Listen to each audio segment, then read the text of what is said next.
check this out. This could be your next source of energy. A rooftop windmill which will slash your electricity bill.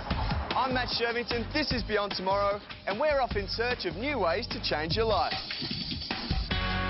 You're about to see a human being recreated. A 3,000-year-old human being. And check this, for the skier who wants to be alone. The boat that doesn't need a driver. Here we go. This machine is so accurate it can trace around your heartbeat. Finally, someone's done it. Created a sexy electric car.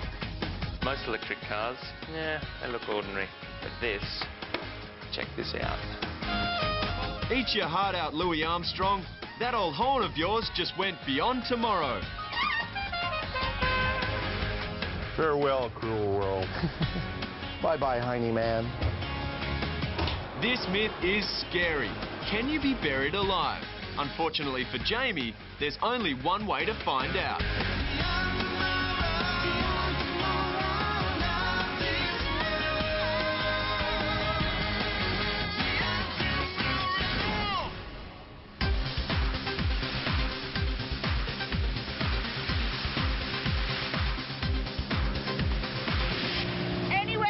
Beautiful lakes like this, you'll find water skiers and wakeboarders. It's an exhilarating way to spend a few hours, but there's one serious drawback. You need someone to drive the boat, someone as a spotter, and chances are they're not having nearly as much fun as the person at the end of the tow rope. The solution? Take the people out of the boat, make the boat smaller, and put the skier in control. And this is what you get. The remote-controlled wake trainer. Just 2.3 metres long, or a tick under 7 feet. And the skier has total control.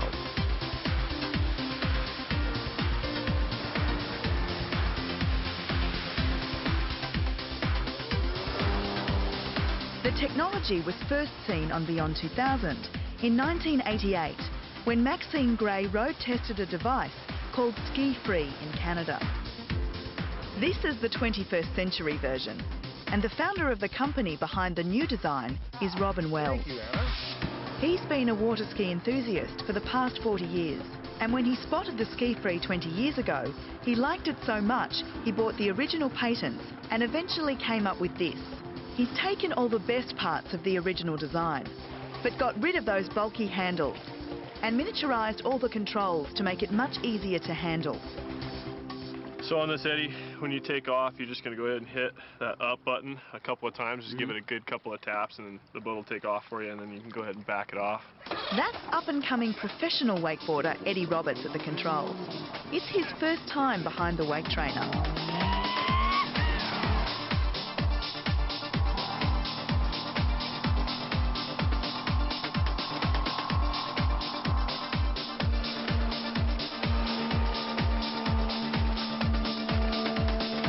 A lot of people equate the operation of the wake trainer to very much like operating a video game on the water.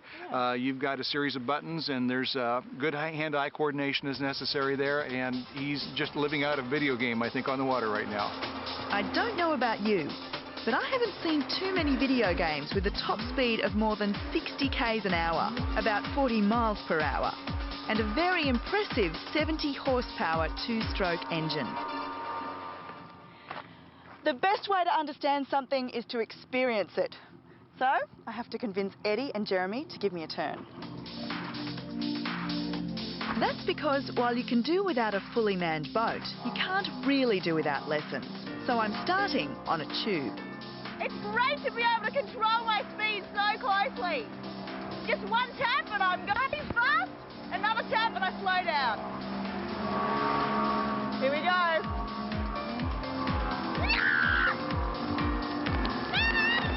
I bet when most people look at it, they think there's no way that's going to pull a wakeboard. Well, absolutely, but what you need to understand, we're looking at a much smaller watercraft than a conventional boat. This little thing only weighs 375 pounds. So not a lot. Not a lot. We've also got our fuel tank underneath here, of course, and our engine electronics. This is where it all happens right here. You've got your start and your stop on here. You control your direction. You control your speed. One of the nice safety features about this is that we've got two sets of kill mechanisms here. We've got a safety lanyard that straps right to your life vest, and so that when you fall again or you eat it, this pops right off and shuts the engine right down. And just as an additional precaution, we've also installed additional kill switches that are built right into the handle here. I have a feel of that. As long as your hand is touching any one of the buttons on the back side of the handle here, it'll keep it engaged. But again, as soon as you let it go or fall, it shuts it right down. Safety is a big issue for the wake trainer. Normally, spotters are on board ski boats to keep an eye on the skier, as well as any dangerous obstacles. The wake trainer's low, sleek design and shorter than usual tow rope mean users have a clear view of anything in front of them. Important considerations for what its critics see as an unmanned boat.